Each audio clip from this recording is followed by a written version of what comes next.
Amados,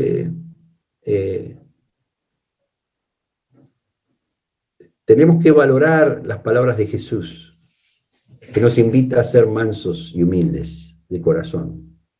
Una de las cosas más tristes a lo largo de la vida,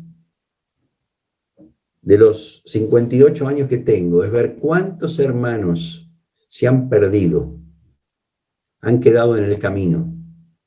Tenían muchas habilidades.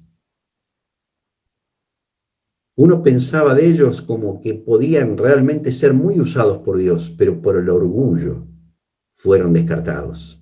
No porque los hermanos los descartamos, ellos, Dios no los coronó de su favor. En este mismo momento pienso en 2 o 3 que conozco, que están luchando con el orgullo y están obsesionados con sus razonamientos y nadie les puede hablar. Se sienten superiores, se sienten mejores. Y la verdad es que no lo son. Quizá lo serían. Algunos de ellos tienen capacidades que muchos de nosotros no tenemos y que podrían ser ellos mucho más útiles y podrían crecer mucho más en la obra. Pero Dios no permite que alguien se suba en un lugar de preeminencia en la casa de Dios si no manifiesta su mansedumbre y su humildad. Nuestra vida cristiana tiene mucho más que ver con la manera en que me llevo con aquellos que más me conocen que con las obras que hago. Pablo llega al extremo de decir que yo puedo tener grandes ministerios, puedo inclusive dar mi cuerpo para ser quemado, puedo inclusive vender todo lo que tengo para dárselo a los pobres y no ser absolutamente nada.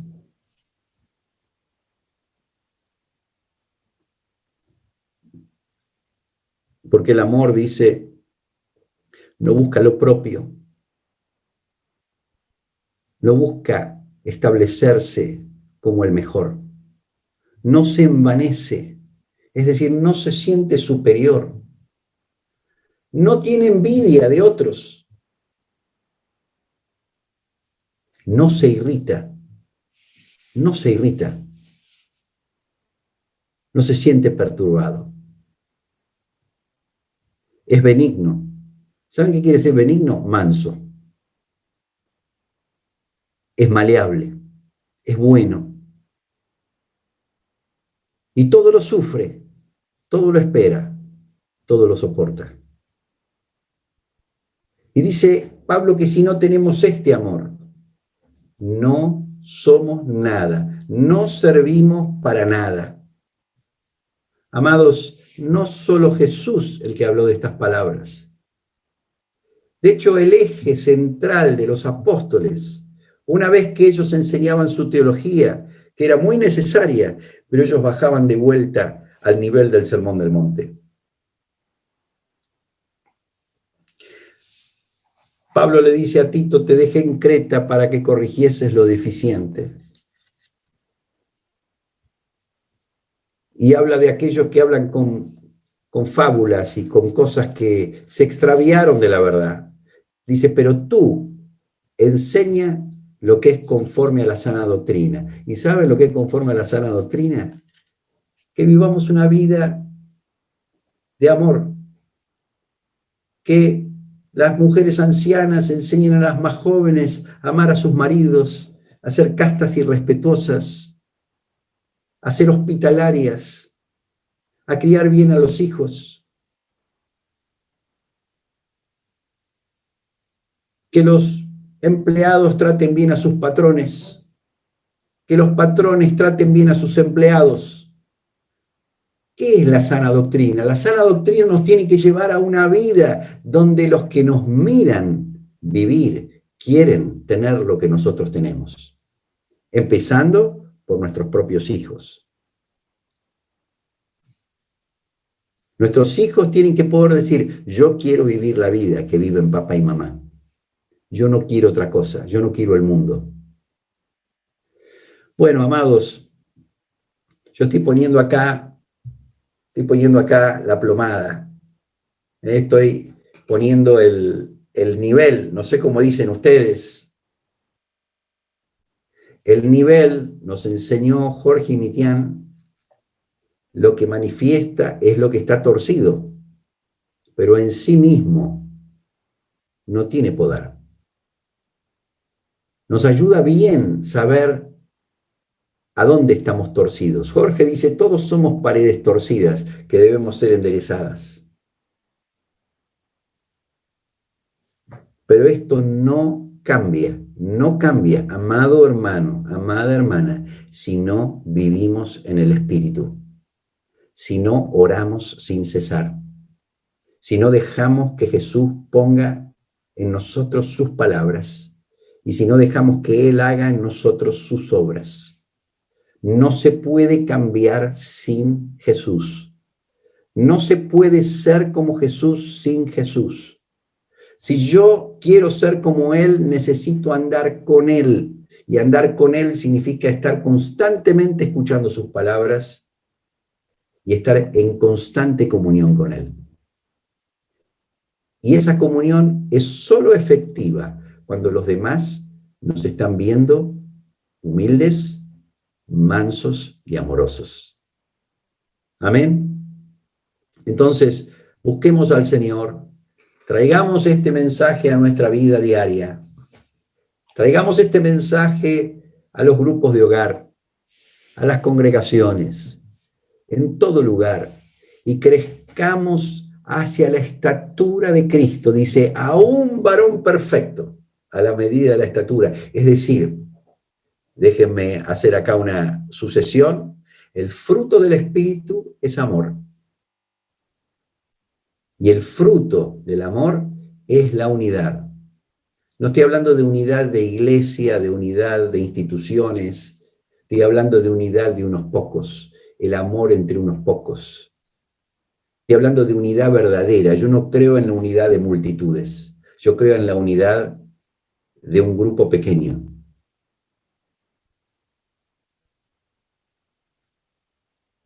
¿Y cuál es el vínculo perfecto? Es el amor. El amor es el vínculo perfecto, dice Pablo en Colosenses. Entonces, si nosotros trabajamos, Pablo enfatiza, dice, un cuerpo, una fe, un bautismo, unidad, un Dios y Padre de todos. Y él instituye a algunos apóstoles, a otros profetas, a otros evangelistas, a otros pastores y maestros, para que cada uno haga su tarea y hasta que todos lleguemos a la unidad de la fe, del conocimiento del Hijo de Dios, a un varón perfecto, todos siendo uno solo, a la medida de la estatura de la plenitud de Cristo. ¿Cuál es la plenitud de Cristo? Mansedumbre, humildad y amor.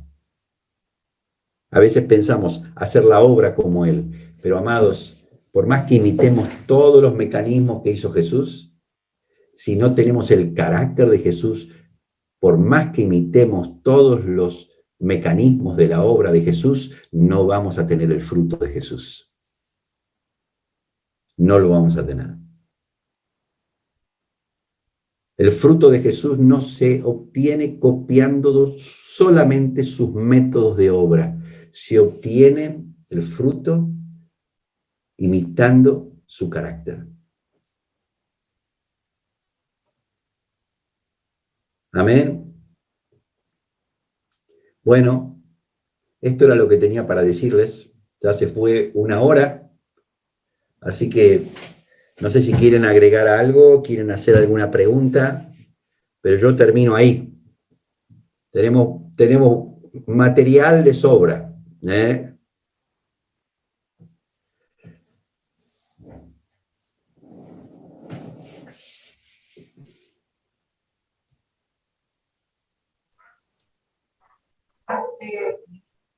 Tenemos una preguntita por acá, hermano.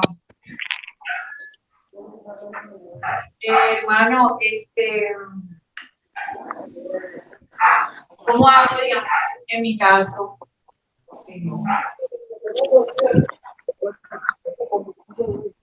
como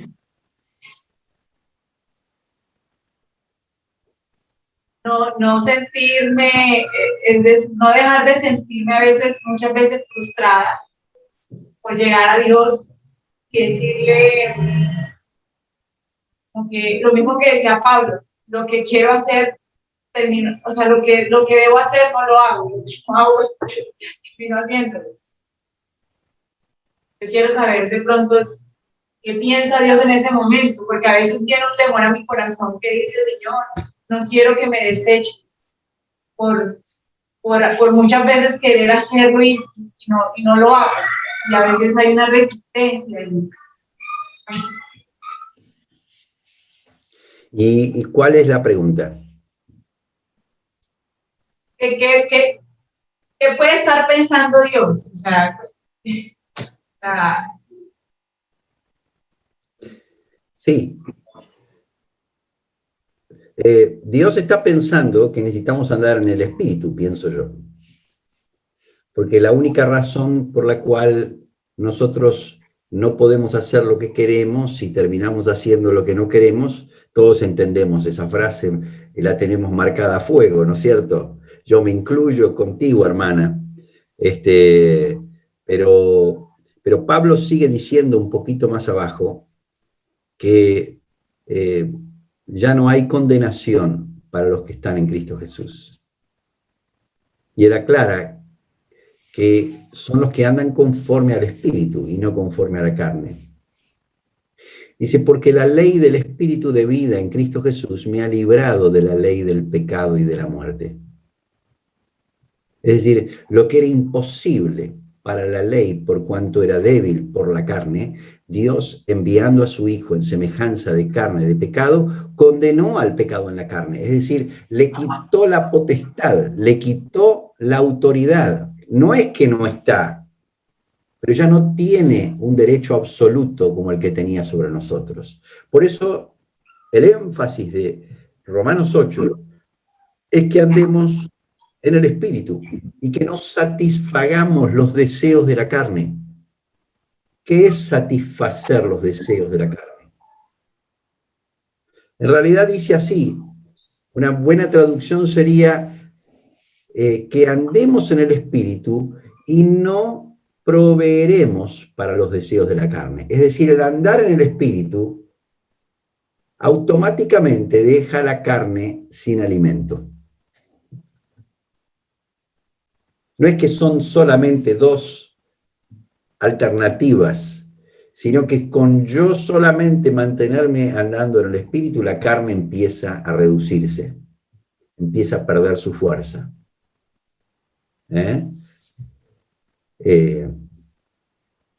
Marcos habla de dos leones, ¿no? Hay que alimentar a uno o alimentar al otro. ¿Y a cuál alimentamos? Alimentamos el Espíritu. Entonces, no hay condenación, te digo. El Señor sabe que somos débiles, que estamos hechos de polvo. Y Él tiene misericordia de nosotros. Pero hay una frase que Pablo dice, que nos tiene que sonar muy fuerte, que dice así, porque los que son guiados por el Espíritu de Dios, estos son hijos de Dios. ¿Me escuchas? Algunos creo que esta sería una gran discusión teológica, yo no quiero forzar mi opinión acá, pero yo tengo la impresión de que cuando leemos Romanos 7, este pasaje donde Pablo dice, miserable de mí, ¿quién me librará de este cuerpo de muerte? Pablo no está hablando de su realidad como apóstol. Él está usando una figura retórica de un ser que está sin ley y que no tiene a Dios, que no tiene el Espíritu de Dios. Y él está tratando de hacer una especie de retórica teatral de alguien que se pone en el lugar de un hombre que no puede gobernar el Espíritu de Dios. ¿Se entiende? Porque no tiene lógica que él fuera un miserable que no puede hacer lo que quiere. Cuando Pablo en sus cartas dice que él golpea su cuerpo y lo pone en sacrificio.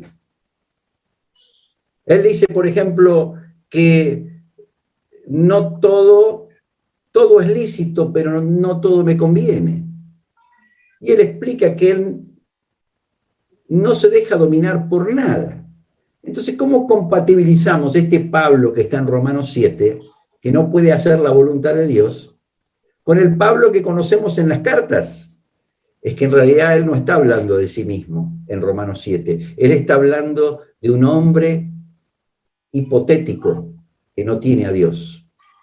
Y Pablo en Romanos 8, que es el pasaje que más nos interesa, nos habla de que fuimos libertados de esa ley que era imposible que se cumpliera por la debilidad de la carne. Amén. Entonces yo creo que tenemos más recursos de los que usamos.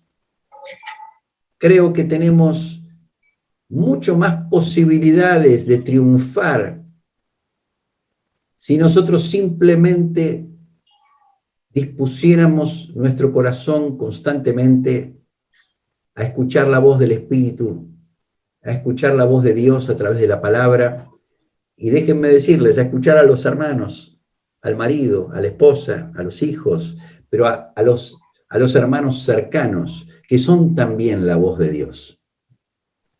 Hay una enseñanza en la Biblia que es: el hermano es Cristo.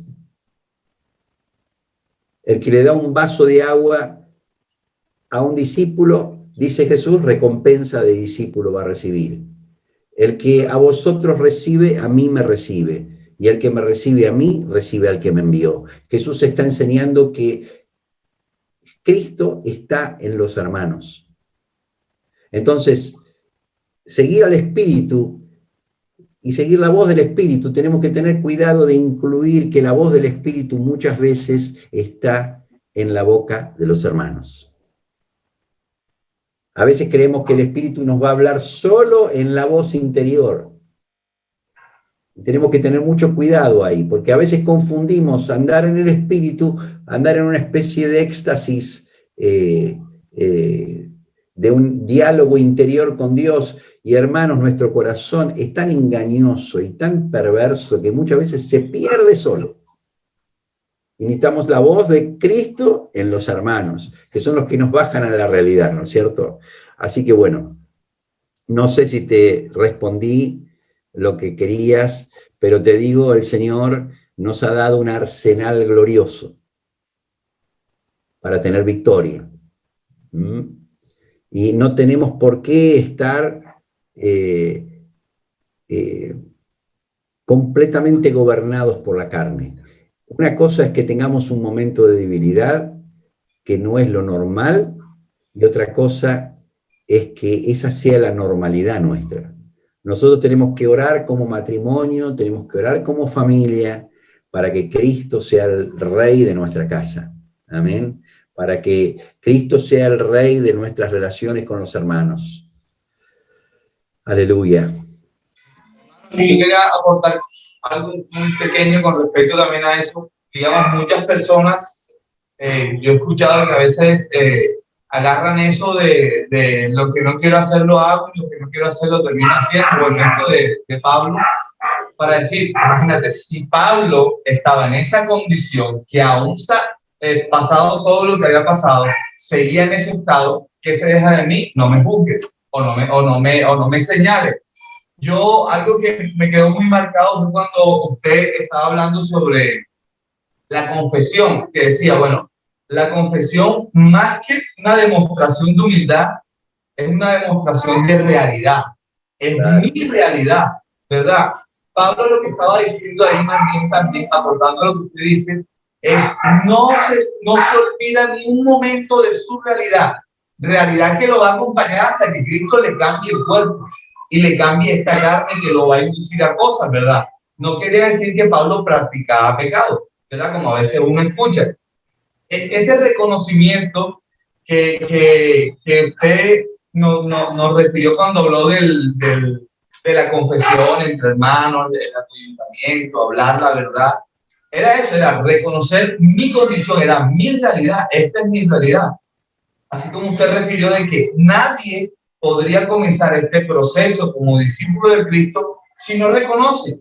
Y nadie puede tampoco seguir caminando si no sigue reconociendo, porque a veces nos quedamos en la puerta. Yo reconocí, sí, estaba condenado, soy un pecador, pero el Señor me libró y ahora esta es mi posición. No, obvio, yo sé que el andar en el Espíritu es algo gradual y ascendente. No me puedo quedar ahí. Cada vez voy a pecar menos, cada vez voy a tener hábitos menos del mundo, ¿verdad? Es algo real. Pero no debemos nunca, nunca dejar de reconocer nuestra posición. El día que nosotros lo hagamos, que dejemos de reconocer la condición, el cascarón este donde estamos metidos, ¿verdad? Nos juega una mala pasada, viene el orgullo, se apodera de nosotros, viene el egocentrismo, se apodera de nosotros y nos olvidamos de nuestra realidad fácilmente. Yo creo que también como para aportar lo de Pablo, era que Pablo, me gusta este ejemplo que siempre lo hago y bueno, Pablo veía de lejos un reflector tremendo, que es una luz que te ilumina y te hace ver todo lo sucio que puedes tener. Entre más Pablo se acercaba a Cristo, que es ese reflector, más se daba cuenta de las hendiduras. Pero yo tenía esta manchita aquí adentro, wow, no me había dado cuenta. Y así con Cristo, entre más yo estoy cerca, más me alumbra, más me doy cuenta. Yo, wow, soy un miserable. O sea, necesito todavía limpiarme más, porque la palabra dice, yo vengo por una iglesia santa, pura y sin mancha. Es un estándar bastante alto. Y cuando veo primera de Juan capítulo 1 del 5 al 10, dice, bueno, mi sangre los limpiará de pecado. Pero cuando la sangre de Cristo nos limpia de pecado, cuando tenemos comunión, cuando confesamos, cuando tenemos relaciones fuertes, ¿verdad? Entonces es hermoso siempre no desconocer nuestra realidad. Y esa realidad genera un hábito de confesión, un hábito de coyuntura. Ah, mira, estoy así, de comunión. Y el orgullo comienza a quebrantarse más. Amén. Es así. Es así. Ahí trajiste el tema de la confesión, que es una de las marcas de la humildad, ¿no? Es muy imposible ser humilde y no confesar pecados. Volvemos al punto. Si no confieso, no es que soy perfecto, es que no soy humilde. Así Dani, que, bueno. pienso que también no confieso porque no reconozco mi pecado. Claro. Y tenemos ahí un problema que se nos olvida vivir en el arrepentimiento, ¿sí? Entonces pasa cada día y otro problema que pienso que le sumamos a eso es que buscamos nuestra propia justicia, la aprobación de nosotros mismos. Entonces siempre me quiero ver como que estoy haciendo las cosas bien y no tolero, soy intolerante conmigo mismo en cuanto a las fallas. Entonces estoy buscando cómo verme perfecto, pero que si al final del día yo puedo hacer, qué sé yo, una evaluación y poder decir, mira, no hablé bien para mi esposa, no pensé mal de mi hermano, y de esta forma estoy confesando pecados cada día, porque se hace imposible que no cometamos pecados. No, muy diferente al que quiere vivir en una práctica deliberada de un pecado, ¿verdad? Pero que se hace imposible teniendo una naturaleza mala, teniendo un corazón malo, que no haya surgido un pensamiento equivocado, que no haya surgido, y cuando no se tiene esta sencillez, esta humildad, pues no hay de qué arrepentirme, no hay que confesar, ¿eh? Pero si me estoy mirando hacia mí mismo, entonces me gustó eso que usted compartió acerca de la última cena, cuando Jesús habla, uno de ustedes me va a traicionar. Y no pensaron en los demás, pensaron en ellos mismos. ¿Sí? Esto es un ejercicio anti-orgullo, ¿sí? El pensar en mirarme, ¿no? Todo el tiempo. Es así, es así.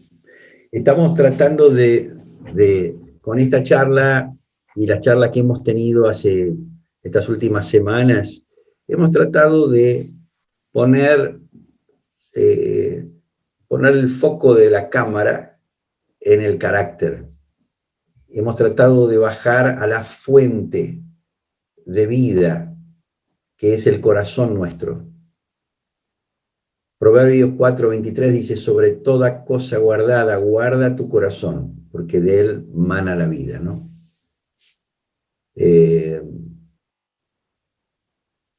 Me interesa tanto esto que dice Salmo 15, dice, ¿quién morará en tu tabernáculo? ¿Quién morará en tu monte santo? Y ahí habla de cosas que el salmista dice que tiene que tener alguien que va a estar en la presencia de Dios. Y dice, el que no calumnia con su lengua ni hace mal a su prójimo. Pero entre las cosas que dice, declara así. Escuchen bien esta frase. Es una frase importante. Habla verdad en su corazón. Habla verdad en su corazón. El diálogo interno de él es conforme a la verdad. No hay mentira en él. No es que su teología es correcta. Cuando Jesús lo vio a Natanael, dijo, acá hay un hombre en quien no hay engaño. Entonces, un corazón que ama la verdad.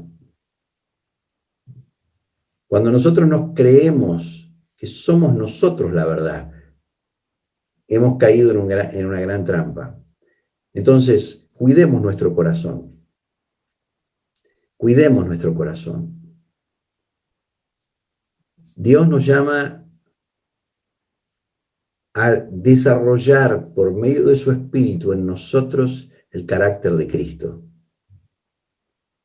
La manera en que vamos a alcanzar el carácter de Cristo no es en un convento, no es en un monasterio. No nos tenemos que internar en un claustro y hacer un voto de soledad. Amados, para que podamos tener el carácter de Cristo, necesitamos de otros. Necesitamos de otros. Es en las relaciones con otros que vamos a desarrollar un corazón humilde, un corazón manso, un corazón amoroso. No lo vamos a lograr en la soledad de un cuarto. Si yo me voy a orar al Señor y me voy a buscar al Señor y realmente Dios me habló, Dios me mostró algo, eso se tiene que ver cuando salgo, cuando estoy con la gente. La vida espiritual no es la que se encierra en un cuarto. La vida espiritual es la que se vive en la plaza, en el trabajo, en la casa, con los amigos. Y es ahí donde necesitamos ser mansos, humildes y amorosos. Amados, todos queremos ser mansos y humildes y amorosos. Pero ¿saben cuál es que nuestro problema? No nos gusta humillarnos. Y no nos gusta sujetarnos. Y no nos gusta servir.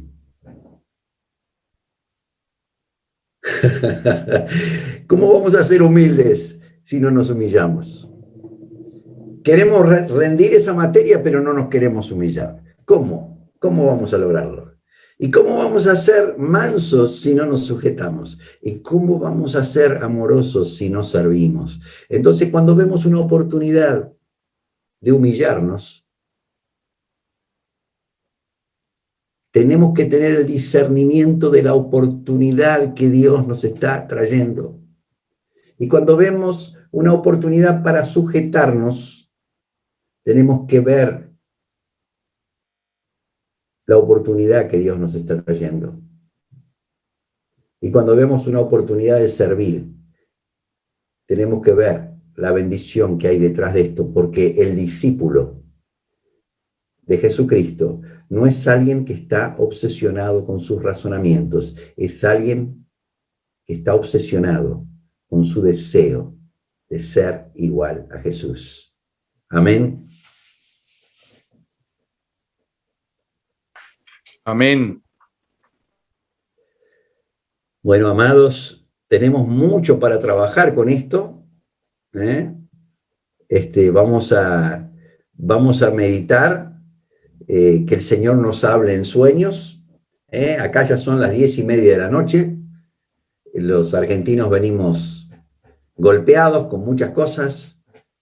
Hoy ha sido un día largo para mí, con muchas cosas juntas. Y bueno, yo quería agradecerles la oportunidad que me han dado todos estos días de oírme y de conocerlos a ustedes, y a mí me gustaría orar por ustedes antes de despedirme. Sí, claro, hermano. Hola, Sí, Dani, dale. Manuel Rocha, que está conectado conmigo. Mira quién está ahí, quién apareció. Manuel, ¿cómo estás, querido? Bien, gracias a Dios. Perdona interromper. No, al contrario, ya estábamos despidiéndonos, Manuel. Y yo salí, llegué ahora en mi casa, atrasado. Oh, Perdí la charla. Ya la habrás escuchado muchas veces. Está, Dani. Bien, Bueno qué verte, lindo verte. Qué lindo verte.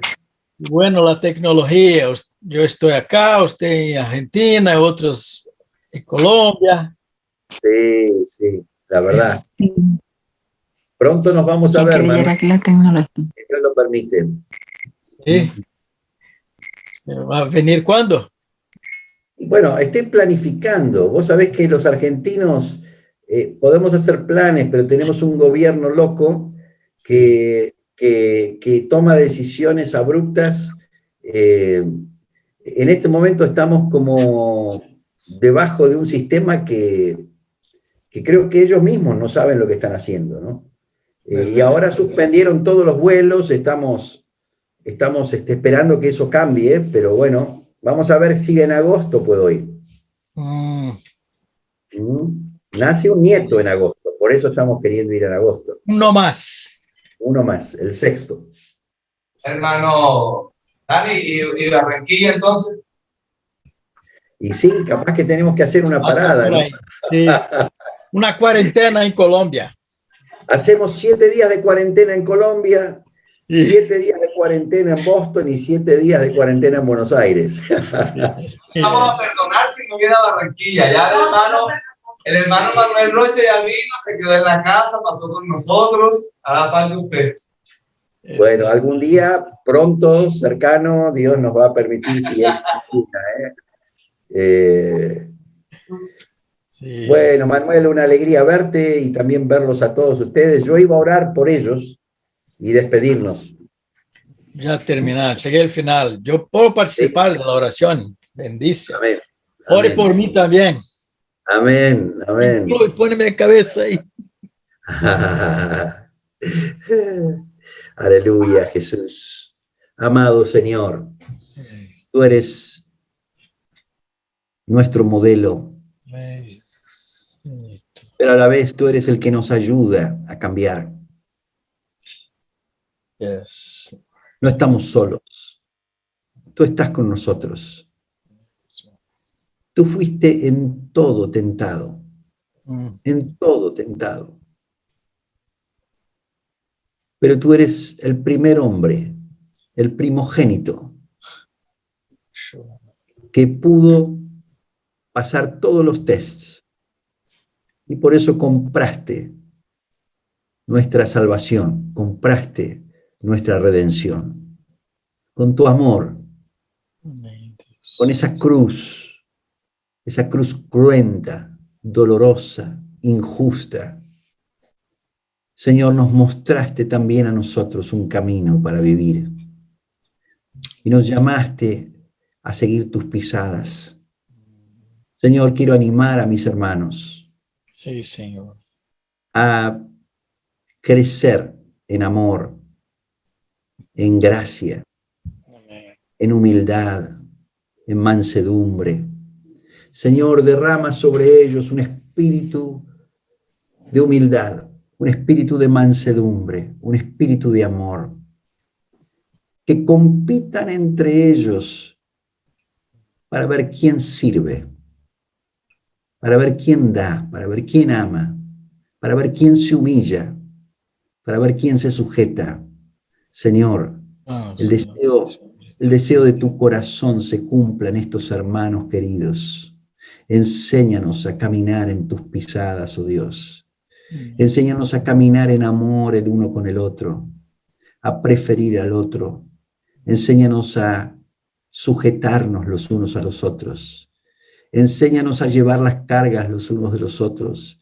Enséñanos a no estar esgrimiendo nuestras razones, sino a estar escuchándonos el uno al otro, Señor. Seamos un ejemplo para nuestros hijos, un ejemplo para nuestras esposas, un ejemplo para los hermanos, Señor. Gracias por la vida de ellos, por el amor tuyo visible en la vida de ellos. Prospéralos en todo, Señor. Gracias también, Señor, por estar Manuel acá en esta pantalla, Señor, su vida tan preciosa. Cómo has usado grandemente su vida, Jesús. Cómo has derramado en él, Señor, la gracia para, Señor, conducir a tantas vidas, oh Dios, en tiempos tan tormentosos, tan difíciles, Señor. Tú le has usado y has traído dirección y has traído vida, Señor. Y yo soy testigo de su trabajo, Señor. Yo soy testigo y además beneficiado, Señor. Tengo 3 hijos casados con personas en las cuales Él invirtió, Señor. Y, Señor, mi corazón está tan agradecido a ti por su vida, Jesús, por lo que hiciste a través de Él, Señor. Sigue usando su vida, Señor. Sigue usando su vida. Te pido por Ezequiel también. Gracias. No nos conocemos mucho, Señor, pero nos hemos visto. Hemos tenido la oportunidad de tenerlo en casa hace unos 12 años atrás. Pero, Señor, sigue obrando en su vida. Señor, dale gracia en sus responsabilidades. Dale gracia en la comunión con el cuerpo de Cristo allá en Colombia, Señor.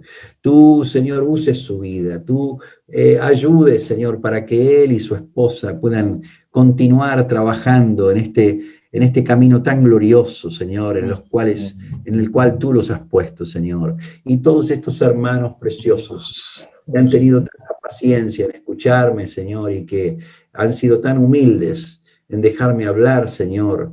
Padre, lo que es tuyo, afírmalo. Y lo que no es tuyo, sácalo, Señor. Y que todo lo que yo he dicho que pueda ser útil para la transformación de cada uno de ellos a la imagen tuya, Señor, tú lo puedas hacer afirmar. Pero todo aquello que no viene de ti, Señor, te pido ellos puedan tener discernimiento, Señor, y saber, Señor, que tú estás con ellos, y que tú los vas a guiar en sendas de justicia, en pastos verdes, y vas a guiarlos junto a aguas de reposo, Señor. Y tú vas a pastorearlos, Señor, en el nombre de Jesús. Amén. Amén. Amén, Dios. Amén. Aleluya. Aleluya. Gracias, hermano, por ese Gracias, tiempo. Dani.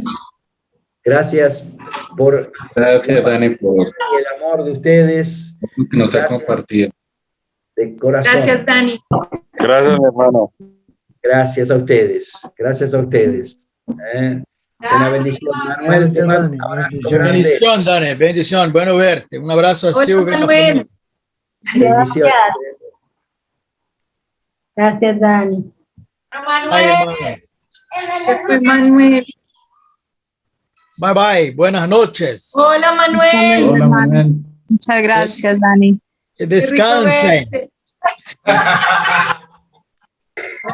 Aquí va la cama ya, hermano. Bueno, que descansen todos. Nos vemos pronto. Oh, mister.